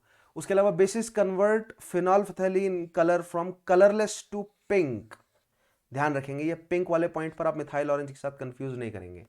एसिड्स मिथाइल ऑरेंज को ऑरेंज से पिंक में कन्वर्ट कर देते हैं, बेसिस मिथाइल ऑरेंज को ऑरेंज से येलो में कन्वर्ट कर देते हैं।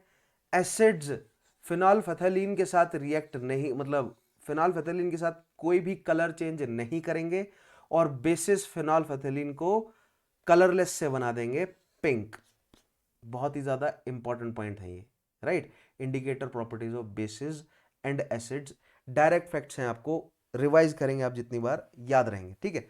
अब क्लासिफिकेशन देखते हैं बेसिस का, जिस तरह हमने एसिड का किया था, स्ट्रॉन्ग एसिड और वीक एसिड, और उसके अलावा डाइल्यूट एसिड और कंसंट्रेटेड एसिड, वैसा ही बेसिस का भी होगा, स्ट्रॉन्ग और वीक बेस।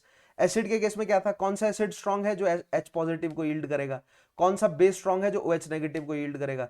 तो ऐसा बेस जो कंप्लीटली आयनाइज हो जाए, जैसे फॉर एग्जांपल NaOH है, NaOH को आप पानी में डालेंगे तो आपको तुरंत Na पॉजिटिव और OH नेगेटिव कंप्लीट आयनाइजेशन देखने को मिल जाएगा।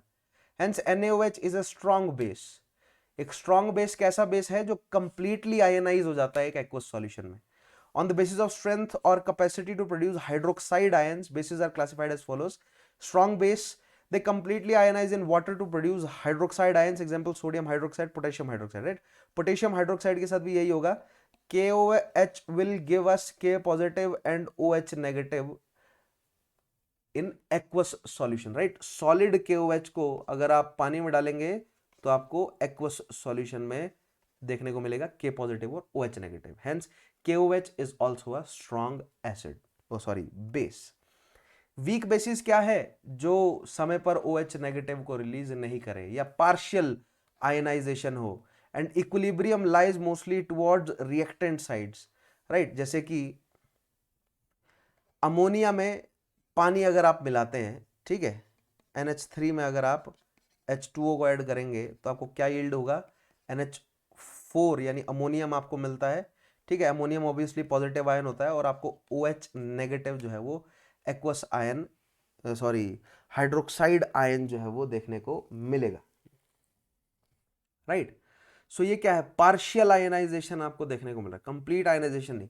NH4OH अमोनियम हाइड्रोक्साइड बोलते हैं इसको, एक वीक बेस है, क्योंकि जब आप अमोनियम हाइड्रोक्साइड को पानी में मतलब क्या बोलते हैं एक्वा सॉल्यूशन उसका क्रिएट करेंगे तो कंप्लीटली जो है वो OH नेगेटिव रिलीज नहीं करेगा NH4 पॉजिटिव, क्योंकि NH4 पॉजिटिव के पास पॉजिटिव चार्ज ज्यादा है, वो OH नेगेटिव को अपने पास पकड़ के रखेगा, ठीक है, वो OH नेगेटिव को रेडली जो है वो रिलीज नहीं करेगा।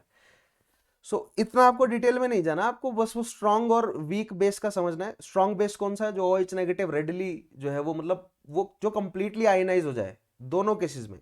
स्ट्रॉन्ग एसिड कौन सा है, जो कंप्लीटली आयनाइज हो जाता है, वहां पर एक इलेक्ट्रोनेगेटिव और एक इलेक्ट्रोपॉजिटिव साइड बनती है जो कि दोनों हाईली रिएक्टिव होती है, that's what makes them dangerous. Same goes for strong bases. Strong bases have an electronegative and electropositive side, both are highly reactive, that is their highly reactiveness is what makes them dangerous, both cases in acids and bases, right। on the basis of concentration के हिसाब से पानी में कितना जो है वो added है, उस हिसाब से डाइल्यूट और कंसेंट्रेटेड बेसिस हमें देखने को मिलते हैं। They have low concentration of alkali in aqueous solution, they have high concentration of alkali in aqueous solution, simple as that, वही एसिड जैसा ही है, बिल्कुल सेम, ठीक है। अब जैसे हमने बेसिसिटी ऑफ एसिड देखी थी, वैसे ही हम देखते हैं एसिडिटी ऑफ बेस। तो बेसिसिटी ऑफ एसिड में क्या देखा था हमने कि कितना H प्लस आयन, एक मॉलिक्यूल ऑफ एसिड कितना H प्लस आयन निकाल रहा है, उस हिसाब से हमने उसको मोनोबेसिक, डायबेसिक और ट्राई बेसिक एसिड्स में बांटा था। सेम गोज फॉर बेसिस, कितना OH नेगेटिव आयन जो है वो एक मॉलिक्यूल ऑफ एसिड निकाल सकता है, उस हिसाब से मोनो एसिडिक, डाई एसिडिक और ट्राई एसिडिक बेसिस में हमने बांटा है बेसिस को, जिसको बोलते हैं acidity of a base, right. So the number of removable hydroxyl ion बोल सकते हैं आप इसे, from a base is called acidity of a base.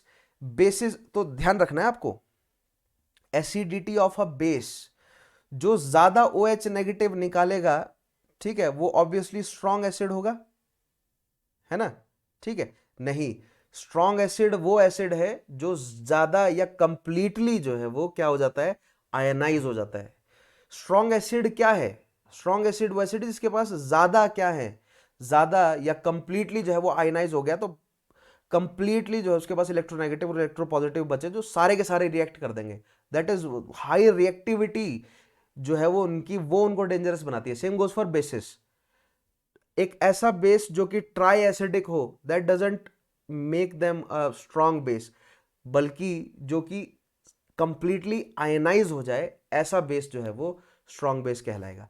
The base containing one removable OH ion are called mono acidic bases, जैसे NaOH और KOH होंगे। Base containing two removable OH ion are called di acidic bases, जैसे calcium hydroxide हो गया, है ना, COH वोल्टवाइज जो है वो एक डाई एसिडिक बेस है। Basis containing three removable OH negative ion है ट्राई एसिडिक, जैसे एल्यूमिनियम हाइड्रोक्साइड है, AlOH होल थ्राइस है, ठीक है। सो इसमें अगर आप स्ट्रेंथ देखेंगे तो ऑब्वियसली NaOH और KOH की स्ट्रेंथ सबसे ज्यादा है इनमें, ठीक है, ये सबसे ज्यादा क्या है, बेसिक मतलब सबसे स्ट्रॉन्ग बेसिस हैं वो, right. That means acidity, but acidity उनकी सबसे ज्यादा कम है बेसिस के केस में, राइट। अब यहां पर कुछ एग्जांपल लेते हैं स्ट्रॉन्ग एसिड्स और स्ट्रॉन्ग बेसिस के। 6 स्ट्रॉन्ग एसिड देखते हैं कौन कौन से हैं। तो HClO4 जिसको बोलते हैं हम perchloric acid, HCl hydrochloric acid, HBr hydrobromic acid, HI hydroiodic acid, ये तीनों जो हैं वो हेलाइड एसिड बोलते हैं इनको, राइट। HNO3 नाइट्रिक एसिड और H2SO4 सल्फ्यूरिक एसिड। इन सब की स्ट्रेंथ किस में है, बिकॉज दे आयनाइज कंप्लीटली, ठीक है। ये क्या देगा, H पॉजिटिव पहला परक्लोरिक एसिड और ClO4 नेगेटिव आयन देगा ये, and both of these ions are highly जो है वो क्या है, रिएक्टिव है अपने अपने स्फीयर में। ये इलेक्ट्रो पॉजिटिव है और ये क्या है, इलेक्ट्रो नेगेटिव है, ठीक है। ये इलेक्ट्रॉन जो है वो क्या करने को तैयार है, मतलब दोनों अपने अपनी टेंडेंसी में जो है वो अपने अपने केसेस में रिएक्ट करने को तैयार बैठे हैं। बट एक वीक एसिड क्या है, जो कि कंप्लीटली आयनाइज नहीं होता।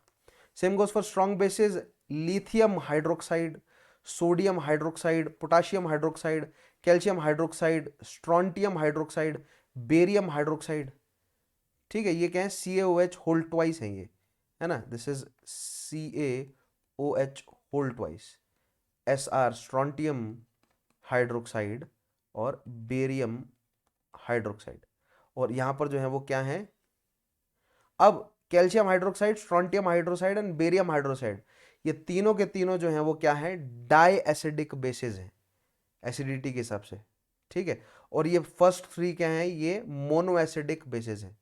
तो बेसिस के केस में आप बोल सकते हैं कि क्या ट्रेंड है कि जिसकी एसिडिटी ज्यादा वो वीक बेस, जो ट्राई एसिडिक बेस होगा वो वीक बेस होगा as compare to mono acidic base, ठीक है, ध्यान रखना, जिसकी एसिडिटी ज्यादा वो वीक बेस, जिसकी बेसिसिटी ज्यादा वो वीक एसिड, ठीक है, दोनों के लिए आपको ये स्टेटमेंट ध्यान रखना है, जिसकी बेसिसिटी ज्यादा वो वीक एसिड, जिसकी एसिडिटी ज्यादा वो weak base, simple as that, ठीक है।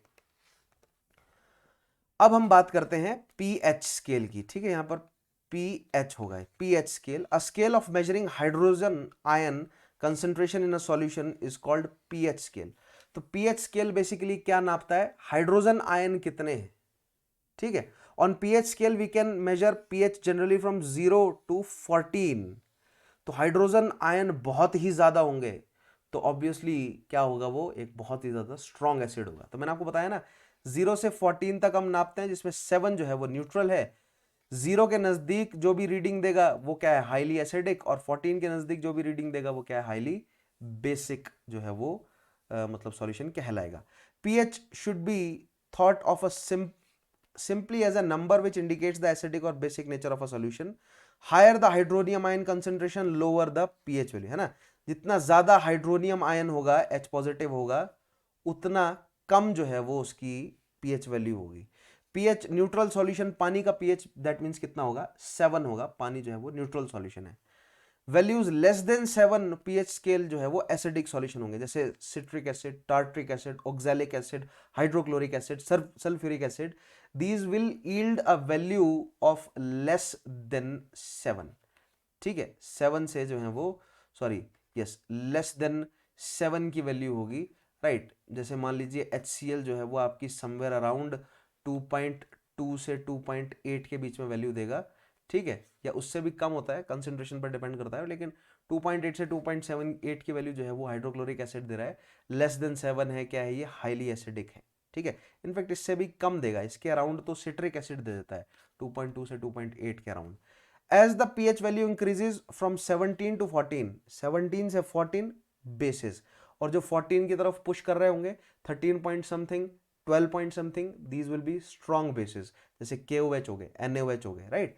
It represents an increase of in OH ion concentration in a solution that is increase in the strength of alkali or increasing basic nature of a solution. pH is negative logarithm of the concentration of hydrogen ions in मोल पर litre. अब ये negative logarithm क्या है, इसमें आपको मैं confuse नहीं करूंगा, ठीक है। तो बेसिकली पीएच को लोगैरिथम वाला जो कॉन्सेप्ट है, मुझे नहीं पता कि आप में से कुछ स्टूडेंट्स ने, क्योंकि मेजॉरिटी स्टूडेंट्स जो हैं वो उन्होंने 10th के बाद मैथ नहीं पढ़ी, तो मैं ये लोगैरिथम वाला कॉन्सेप्ट से आपको कंफ्यूज जो है वो नहीं करूंगा, ठीक है। आपके लिए ज़्यादा इंपॉर्टेंट जो है वो लोगैरिथम वाला कॉन्सेप्ट नहीं है। अगर ज्योग्राफी में शायद एक आधा टॉपिक ऐसा है जहां पर लोगैरिथम लग जाएगा, राइट, वहां पर मैं आपको समझा दूंगा कि लोगैरिथम होता क्या है, लॉग्स और एंटी लॉग्स कैसे कैलकुलेट करते हैं। फॉर द टाइम बीइंग आप इस पॉइंट को जो है वो अभी इग्नोर कर सकते हैं, ठीक है। अब पीएच ध्यान रखेंगे 0 से 14, 0 के नजदीक एसिडिक, 14 के नजदीक बेसिक, 7 जो है वो neutral, right. Importance of pH in everyday life क्या है, देखते हैं पीएच की इंपॉर्टेंस क्या है, राइट। पीएच की सबसे बड़ी इंपॉर्टेंस तो ये है कि जैसे फॉर एग्जांपल आप अगर रोजेज उगाना चाहते हैं, गुलाब उगाना चाहते हैं, तो वो ऐसे ही किसी मिट्टी में नहीं उग जाता, मिट्टी की पीएच जो है वो बहुत इंपॉर्टेंट रहती है, मिट्टी एसिडिक है या बेसिक है। जैसे मैंने आपको बताया ना, विंध्या के रॉकी जो मतलब रीजन है, मिट्टी बहुत ज़्यादा एसिडिक है, इसलिए हमें बोन्स के मतलब प्री हिस्टोरिक बोन्स के जो है वो रेमिनेंट्स वहाँ से नहीं देखने को मिलते हैं, ठीक है। Living organism can only survive in a narrow range of pH. इंसान की बॉडी 7 से 7.8 पीएच के बीच में जो है वो जिंदा रह सकती है। अगर इससे ज़्यादा एसिडिक या बेसिक होगा तो वो हमारे लिए खतरनाक है। दो हमारे पेट में HCl मौजूद होता है और फेयरली कंसेंट्रेटेड होता है, वो 2.3 से 2.8 के अराउंड जो है उसकी कंसेंट्रेशन होती है, ठीक है।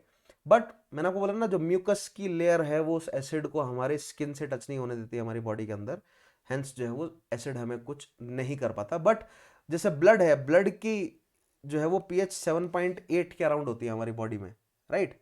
तो और पानी 70% के अराउंड हमारी बॉडी में पानी है, पानी की pH जो है वो 7 होती है, राइट। अब और कहां कहां पर है पीएच, हमें और कहां कहां पर देखने को मिलते हैं। सबसे पहले तो डाइजेस्टिव सिस्टम में पीएच का एक बहुत बड़ा खेल है। अगर हमारे डाइजेस्टिव सिस्टम की पीएच जो है वो हल्की सी भी गड़बड़ हो तो हमारा डाइजेस्टिव सिस्टम जो है वो खराब हो जाता है, ठीक है। आवर स्टमक प्रोड्यूसेस, पहली बात तो हाइड्रोक्लोरिक एसिड हमारा स्टमक प्रोड्यूस करता है, बट प्रोटीन्स को डाइजेस्ट होने के लिए बेसिक मीडियम चाहिए होता है। तो प्रोटीन्स हमारी बॉडी में डाइजेस्ट होना शुरू होते हैं डोडेनम से। आगे बायोलॉजी में पढ़ाऊंगा सारा खेल डाइजेशन क्या है, right. It helps in the digestion of food without harming the stomach. Digestion में कैसे हेल्प करता है, पहले तो मतलब मैंने आपको बोला ना, जितने भी ये बेचारे बैक्टीरियाज पैथोजन वगैरह जो हमारी बॉडी में चले जाते हैं, हमारे जो भी हम खाते हैं उल्टा सीधा, राइट, तो वो उल्टा सीधा हमें बीमार ना करे, तो हमारे बॉडी ने जो है वो, देखिए जब मैं बायोलॉजी आपको पढ़ाऊंगा ना तो मैं आपको एक बिल्कुल बेसिक फंडा बताऊंगा कि हमारी बॉडी हम पर विश्वास नहीं करती, ठीक है। तो हमारी बॉडी ने ना अपनी तरफ से हर जगह डिफेंस मैकेनिज्म बनाकर बैठी हुई है हमारी बॉडी, ठीक है। तो वो डिफेंस मैकेनिज्म्स में से एक है ये HCl की प्रेजेंट हमारे पेट के अंदर, ठीक है। क्योंकि हमारी बॉडी को हम पर बिल्कुल भरोसा नहीं है, उसे पता है कि हम उल्टा सीधा खाएंगे और वो फिर हमें बीमार करेगा, तो हमारी बॉडी जो है वो अपनी तरफ से डिफेंस लेकर बैठी है, HCl प्रोड्यूस करके बैठी है पेट के अंदर, ठीक है। During ingestion indigestion, the stomach produces too much acid and this causes pain and irritation। तो अब अगर आपको पेट में, कई बार पेट में या अगर आपको यहाँ पर मिडल ऑफ द चेस्ट जलन हो रही है, कई बार आपको लगता है कि मुझे क्या हो रहा है, राइट, तो वो बेसिकली एसिडिटी की वजह से हो रहा होता है। हमारे पेट में एसिड जो है वो बढ़ जाता है, जिस वजह से हमारे पेट में इरिटेशन होनी शुरू हो जाती है, ठीक है। To get rid of this pain people uses bases called, उसके लिए हम क्या कहते हैं, एंटासिड कहते हैं। जैसे पुदीन हरा हम खाते हैं, राइट, दैट इज एन एंटा एसिड। उसके अलावा और भी बहुत सारी गोलियां जो है वो, ये लिक्विड्स हम पीते हैं, वो एंटा एसिड होते हैं, जो कि क्या करते हैं, एसिडिटी, एसिड्स और बेसिस जब आपस में मिलते हैं तो वो सॉल्ट प्रोड्यूस करते हैं और वो एक दूसरे की मतलब एक दूसरे को वो क्या कर देते हैं, एक दूसरे के इफेक्ट को नेगेट कर देते हैं बेसिकली, और न्यूट्रल जो है वो सॉल्ट प्रोड्यूस कर लेते हैं, जिससे एसिडिटी तुरंत खत्म हो जाती है। जैसे इनो वगैरह हम पीते हैं, तुरंत एसिडिटी खत्म कर देता है वो। These antacid neutralizes the excess acid। Magnesium hydroxide या मिल्क ऑफ मैग्नीशिया जो है वो जनरली कंज्यूम किया जाता है एज एन एंटासिड, है ना। Mild base is often used for this purpose. इसको हम इंजेस्ट करते हैं, पीते हैं, जो कि एसिडिटी या HCl के इफेक्ट को जो है वो क्या करती है, कम कर देती है, राइट। उसके अलावा टूथ डिके को रोकने के लिए हम कहाँ इस्तेमाल करते हैं पीएच का, और कहाँ इस्तेमाल होता है, तो देखिए हमारे जो भी हम खाते हैं ना उल्टा सीधा, हम साफ तो करते नहीं है मुंह को कई बार, राइट। तो कई, या आपने बच्चों को देखा होगा दांत में जो है वो कीड़े लगे होते हैं, बच्चों क्या, अडल्ट के दांत में कीड़े लगे होते हैं, मेरे भी लगे हुए थे दांत में कीड़े, ठीक है। तो वो है क्या बेसिकली, तो जो भी हम खाना वगैरह ना दांतों में चिपका हुआ रह जाता है, ठीक है। तो हमारे दांत में होते हैं भयंकर बैक्टीरिया, मानेंगे नहीं आप लोग, हमारे मुंह के अंदर बहुत बैक्टीरिया होते हैं।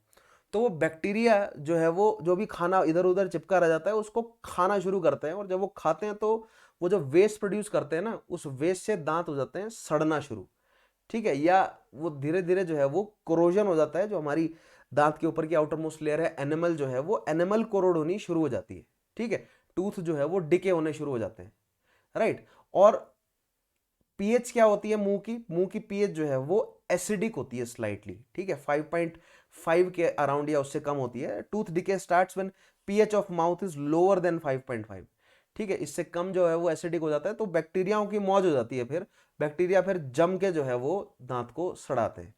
तो ऐसे में क्या किया जाए, ऐसे में कोई एक बेस जो है वो डाला जाए मुंह में, ठीक है, मुंह के अंदर बेसिक जो है वो सॉल्यूशन डाला जाए, जो कि न्यूट्रल माहौल क्रिएट करे और बैक्टीरियाज के एक्ट को जो है वो रोके, वो डिके ना कर सके दांत को, right. Tooth animal made up of calcium phosphate is hardest substance in the body. It does not dissolve in water but it is corroded when pH mouth जो है वो 5.5 के नीचे हो जाएगा ना, वो एसिड कौन प्रोड्यूस करेगा? ये पीएच बैक्टीरियाज प्रोड्यूस करेंगे। बैक्टीरियाज जो भी रिलीज करता है अपने बॉडी से वो एसिडिक है, और वो एसिडिक जो है वो हमारे दांतों की, हमारे मुंह के अंदर पीएच 5.5 से कम हो जाएगा तो कोरोजन शुरू हो जाएगा, एनामल घिसना शुरू हो जाता है हमारे दांत का, ठीक है। तो ऐसे में हमारी क्या सॉल्यूशन है? हम करते हैं फिर ब्रश। जो हम टूथपेस्ट इस्तेमाल करते हैं ना, वो टूथपेस्ट इज स्लाइटली बेसिक, जो कि एसिडिटी ये जो 5.5 जो मतलब पीएच चली गई है इसको 7 के नजदीक लेकर आती है, ताकि बैक्टीरिया जो वेस्ट प्रोड्यूस कर रहे हैं उससे एनिमल जो है वो कोरोड ना हो। इसीलिए बोला जाता है कि बार बार आप लोग जो है वो क्या करें, अपने दांतों को जरूर करें क्या, ब्रश, ठीक है। Bacteria present in mouth produce acids bye degrading of sugar and food particles remaining in the mouth after eating. The best way to prevent this is to clean the mouth after eating food using toothpaste, which are generally basic. For cleaning the teeth can neutralize the excess acid and prevent tooth decay, right? तो toothpaste इसीलिए करने को बोला जाता है कि वो bacterias जो हैं वो शांत हो जाएं और टूथ डिके ना हो, ठीक है। इसलिए टूथपेस्ट यूज करें, बट मैं आपको रादर रेकमेंड करूंगा कि आप मंजन का इस्तेमाल करें, जो क्या बोलते हैं पाउडर होता है, नॉट टूथपेस्ट, लेकिन टूथ पाउडर डिफरेंट जितने भी ब्रांड्स हैं जो भी टूथ पाउडर बनाते हैं वो ऑलमोस्ट सभी का ही ठीक है। टूथपेस्ट से बेटर है टूथ पाउडर इस्तेमाल किया कीजिए, ठीक है, ज़्यादा इफेक्टिव है टूथ पाउडर। नेक्स्ट देखते हैं, जानवर अपने सेल्फ डिफेंस में जो है वो एसिड्स का इस्तेमाल करते हैं। बी स्टिंग जो होती है ना, bee sting leaves an acid which causes pain and irritation. तो कभी आपको ततैया ने, मधुमक्खी ने अगर काटा हो, ठीक है, अगर आप मेरे जैसे बचपन में रहे होंगे खुराफाती करने वाले, तो काटी होंगी ज़रूर आपको, तो बहुत आपको दर्द होता है और वो सूज जाता है। वो किस वजह से? एसिडिक एसिड जो है वो डाल देते हैं ब्लड में आपके। Use of a mild base like baking soda on stung area. और दवाई, जब आप जाते हैं हॉस्पिटल में और दवाई लगाने, तो वो बेसिकली क्या करते हैं, वो एक बेसिक सॉल्यूशन लगा देते हैं ना, ऐसे बेकिंग सोडा वगैरह लगा देते हैं, जिससे क्या हो जाता है, एसिड जो है वो बेस को, या बेस एसिड को न्यूट्रलाइज करता है और दर्द आपका थोड़ा कम हो जाता है। Sting hairs of nettle leaves inject methanoic acid causing burning pain, है ना, जैसे हमारे यहाँ होती है ये जिसको नीटल लीव्स या बिच्छू पत्ता कहते हैं हमारे यहाँ। और अगर वो आपको लग जाए तो बहुत भयानक दर्द होता है। फिर उसकी रेमेडी क्या होती है, जो भांग का पत्ता होता है, उस भांग के पत्ते को जो है वो रगड़ा जाता है, क्योंकि भांग के पत्ते में होते हैं बेसिस प्रेजेंट। तो वो बेसिस जो है वो इस मिथेनॉइक एसिड के असर को जो है वो क्या करते हैं, न्यूट्रलाइज करते हैं, जिससे जो बर्निंग है वो बहुत भयंकर बर्निंग होती है और वो कम हो जाती है। अगर कभी आए आप पहाड़ी क्षेत्र में तो आप ज़रूर एक्सपीरियंस करें उस बर्निंग को। हमारे यहाँ बच्चों को सज़ा देने का एक बहुत पुराना तरीका है, ये गीला करके लगाया जाए तो और भयंकर दर्द होता है। अच्छे अच्छे बिगड़े बच्चे बिच्छू पत्ते के खौफ से जो है वो सुधर जाते हैं। लास्ट में बात करते हैं सॉल्ट्स की, ठीक है। तो सॉल्ट्स, जब एसिड्स और बेसिस आपस में रिएक्ट करते हैं ना, तो सॉल्ट्स पैदा होते हैं। सॉल्ट्स जो है वो प्रोड्यूस किए जा सकते हैं। Salts found by combination of acids and base through neutralization reaction, right. जैसे मान लीजिए अगर आप HCl को NaOH से रिएक्ट करेंगे तो आपको क्या मिलेगा, है ना, ये H पॉजिटिव है, Cl नेगेटिव देगा, ये Na पॉजिटिव और OH नेगेटिव देगा।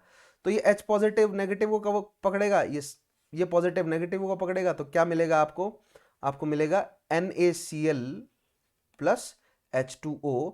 तो NaCl इज अ सॉल्ट, और पानी जो है वो हमेशा प्रोड्यूस होगा। तो जब भी एक एसिड और बेस आपस में रिएक्ट करेंगे तो प्रोडक्ट के रूप में आपको एक सॉल्ट और पानी जरूर मिलेगा, ये ध्यान रखना है। जब भी एसिड या बेस मेटल से रिएक्ट करेंगे तो प्रोडक्ट में आपको क्या मिलेगा, सॉल्ट और हाइड्रोजन, ध्यान रखना है आपको। जब भी एसिड और बेस रिएक्ट करेंगे मेटल से, they will form salt and hydrogen. जब भी मेटल और एसिड और बेस आपस में रिएक्ट करेंगे, they will produce salt and water, right? The acidic and basic nature of salts depends upon the acid and base combined in the neutralization reaction. Salt of a strong acid and a strong base are neutral. देखिए, एक strong acid होगा like HCl, एक strong base होगा like NaOH, उनको react करेंगे तो जो salt बनेगा वो न्यूट्रल होगा। NaCl की pH जो है वो 7 रहती है, ठीक है। लेकिन अगर एक स्ट्रॉन्ग एसिड होगा लाइक HCl और एक वीक बेस होगा, उन दोनों का जब आप रिएक्ट करेंगे तो उसका जो एसिड बनेगा वो सॉरी, उसका जो सॉल्ट बनेगा वो salt will be slightly acidic, क्योंकि रिएक्टेंट्स में एसिड जो है वो क्या था, स्ट्रांग था। सेम गोज फॉर बेस, अगर एक स्ट्रांग बेस और एक वीक एसिड आपस में रिएक्ट करेंगे तो जो सॉल्ट फॉर्म होगा वो स्लाइटली बेसिक इन नेचर का होगा, वाटर तो वहां पर बनेगा ही बनेगा, ठीक है। On the other hand salts of a strong acid and weak base are acidic with pH value less than 7 and those of a strong base and weak acid are basic in nature, pH value of more than 7। तो ये बिल्कुल basic fund है, आपको पता होने चाहिए, right.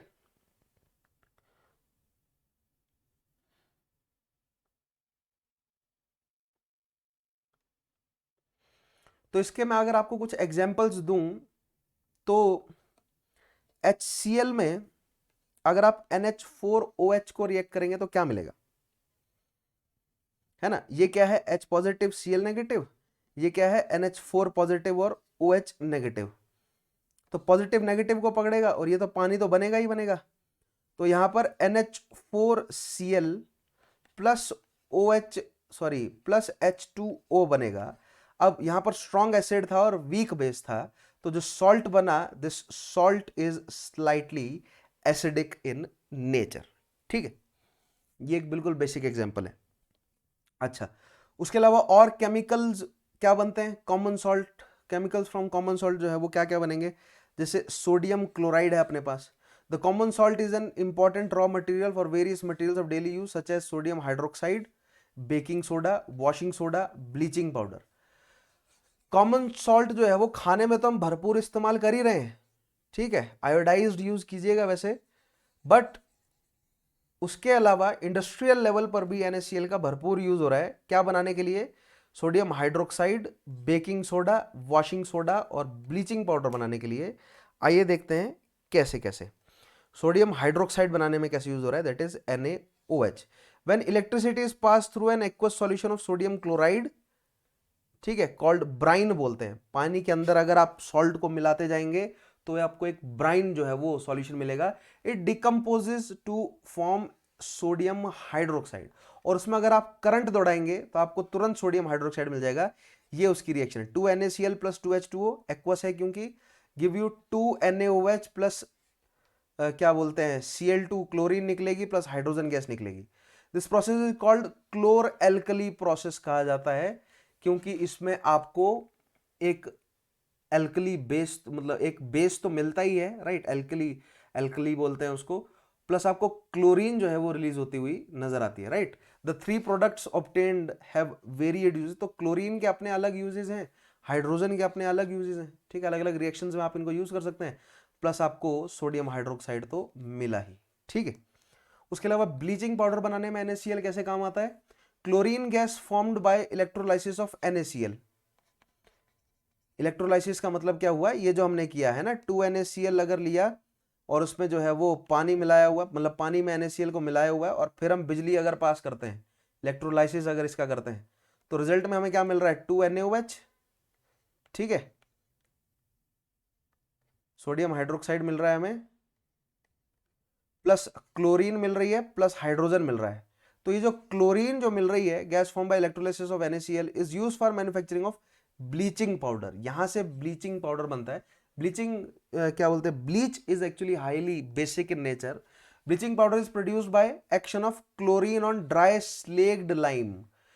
Carbon hydroxide is a base, है ना, और कार्बन हाइड्रोक्साइड को बोलते हैं स्लेग्ड लाइम। अब अगर आप स्लेग्ड लाइम के ऊपर से क्लोरीन को अगर आप पास कर देंगे, है ना, उसमें अगर आप क्लोरीन ऐड कर देते हैं तो आपको क्या मिलता है, CaOCl2, जिसको बोलते हैं आप ब्लीचिंग पाउडर, प्लस आपको मिलता है water. This is a base. अगर आप बेस के साथ जो है वो रिएक्ट कर रहे हैं किसको, ये 2 बाहर होगा, क्लोरीन को, तो आपको मिल रहा है ब्लीच प्लस वाटर। ध्यान रखना है आपको, this is how bleaching powder is produced. ये इसका इंडस्ट्रियल लेवल पर है। अब ये क्लोरीन कहां से निकला था, इलेक्ट्रोलाइसिस ऑफ सॉल्ट से, ठीक है। नेक्स्ट बनेगा bleaching powder is use for bleaching cotton and linen in textile industry. Bleaching का मतलब क्या है, उसको एक व्हाइटिश कलर देने के लिए। For bleaching wood pulp in paper factories, paper को जो व्हाइट कलर है वो ब्लीच की वजह से मिलता है। And for bleaching washed clothes in laundry as an oxidizing agent in many chemicals industries and for disinfecting drinking water to make it free free of germs. तो पानी के अंदर ब्लीचिंग पाउडर मिलाया जाता है क्योंकि ब्लीच जो है वो, खासतौर पे ब्लीच में जो क्लोरीन वाला पार्ट जो प्रेजेंट है, ये हाईली जो है वो क्या होता है, जर्म्स के लिए, मतलब डिसइंफेक्टेंट प्रॉपर्टीज होती है बेसिकली इसके अंदर, ठीक है। तो वाटर को डिसइंफेक्टेंट करने के लिए, पेपर में व्हाइट कलर लाने के लिए, लॉन्ड्री या कपड़े में खासतौर पे कॉटन को व्हाइट कलर देने के लिए किसका इस्तेमाल किया जाता है, ब्लीचिंग पाउडर का। This is the industrial use of bleaching powder, आपको ध्यान रखना है, बिल्कुल बेसिक एग्जांपल्स हैं, डायरेक्ट सवाल इस पर बन जाता है, ठीक है। बेकिंग सोडा की बात करें, सोडियम हाइड्रोजन कार्बोनेट जो है वो क्या होता है, बेकिंग सोडा, ठीक है। ये हो गया NaHCO3 baking soda, that is NaHCO3 is produce using sodium chloride as one of the raw material, है ना। NaCl में आप पानी मिला देंगे, ठीक है, उसमें से कार्बन डाइऑक्साइड अगर आप पास करते हैं in the presence of ammonium, you will yield ammonium chloride, तो मिलेगा ही मिलेगा आपको, लेकिन आपको साथ में NaHCO3 यानी कि बेकिंग सोडा मिल जाएगा। As the name suggest it is used in baking industry, है ना। ब्रेड को बेक करने के लिए, मतलब सॉरी, डो को, आटे को बेक करने के लिए, ब्रेड बनाने के लिए, डिफरेंट फॉर्म ऑफ ब्रेड बनाने के लिए इंडस्ट्रियल लेवल पर इस्तेमाल होता है NaHCO3 का। घर पर हम इस्तेमाल कर लेते हैं यीस्ट का, ठीक है, लेकिन इंडस्ट्रियल लेवल पर बेकिंग सोडा का इस्तेमाल किया जाता है, ठीक है। अच्छा, NaHCO3 के अन्य यूजेस क्या क्या हैं, for preparing baking powder which is mixture of baking soda, sodium hydrogen carbonate and mild edible acid such as tartaric acid, जिससे जो है वो बेकिंग पाउडर से बेकिंग सोडा बनता है, बेकिंग सोडे का इस्तेमाल हम खाने में करते हैं, ठीक है। Sodium hydrogen carbonate is also an ingredient in antacid में इस्तेमाल किया जाता है इसको, ठीक है, because it is basic in nature. Being alkaline, है ना, अल्कली है ये, it न्यूट्रलाइजेज excess acid in stomach and provide relief. तो एज एन एंटासिड का, एंटासिड की तरह भी इस्तेमाल करते हैं किसका, सोडियम हाइड्रोकार्बोनेट का। It is also used in soda acid fire extinguisher, ठीक है। तो जो फायर एक्सटिंग्विशर देखा होगा आपने, उसमें भी इस्तेमाल होता है किसका, बेकिंग सोडा का, राइट। नेक्स्ट आएगा वॉशिंग सोडा क्या है। Sodium carbonate is obtained by heating baking soda and recrystallization of this sodium carbonate gives washing soda.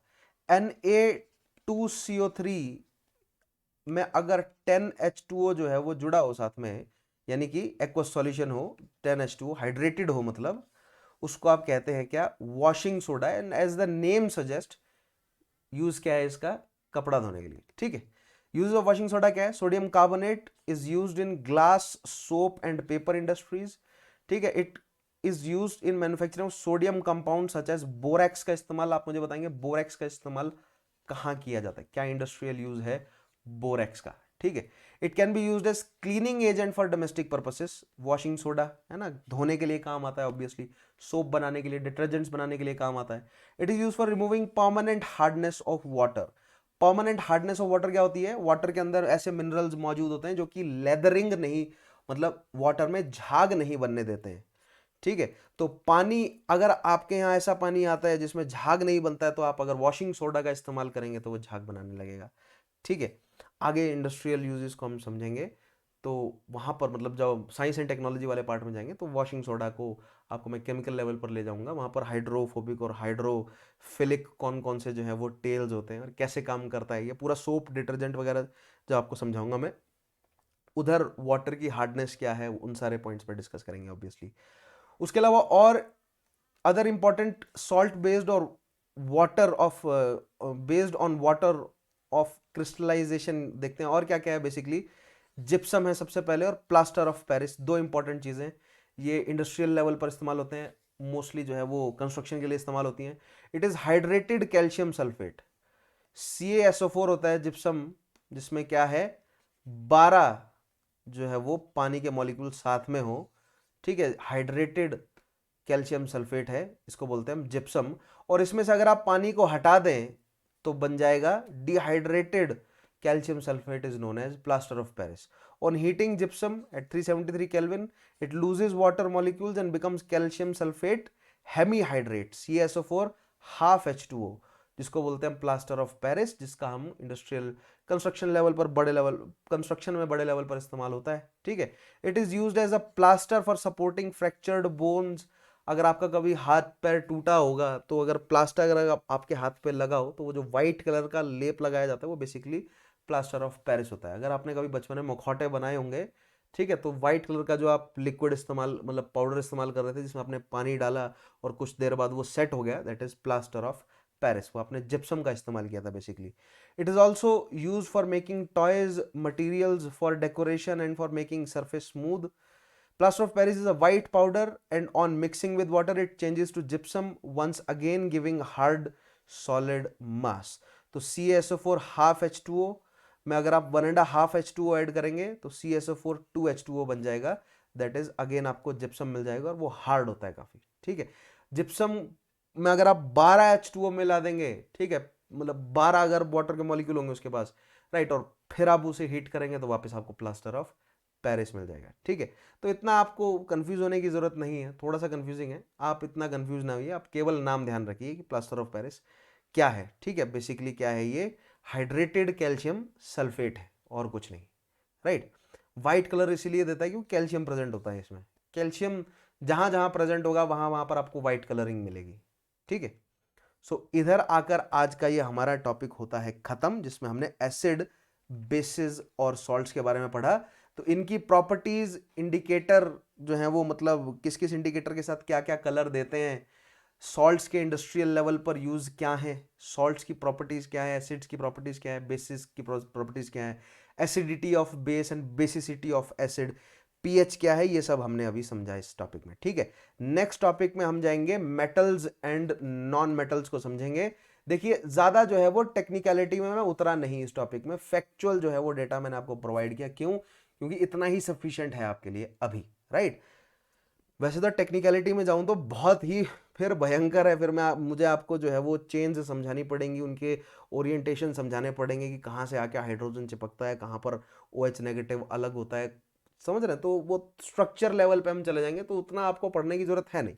आप जो है वो केमिस्ट्री के लिए मतलब हार्डकोर केमिस्ट्री नहीं पढ़ रहे हैं, नीट जी के लिए प्रिपेयर नहीं कर रहे हैं, तो आपको उतना हार्डकोर जो है वो पढ़ने की जरूरत नहीं है इसे। अगर आपके पास फैक्चुअल नॉलेज है ये सब सफिशिएंट है। और फर्दर जो है वो कवर आपको कहां से करना है, NCERT का क्लास 10th की किताब उठाएंगे आप, साइंस की, चैप्टर नंबर 2 है एसिड, बेसिस और सॉल्ट, पढ़ लीजिएगा उसे।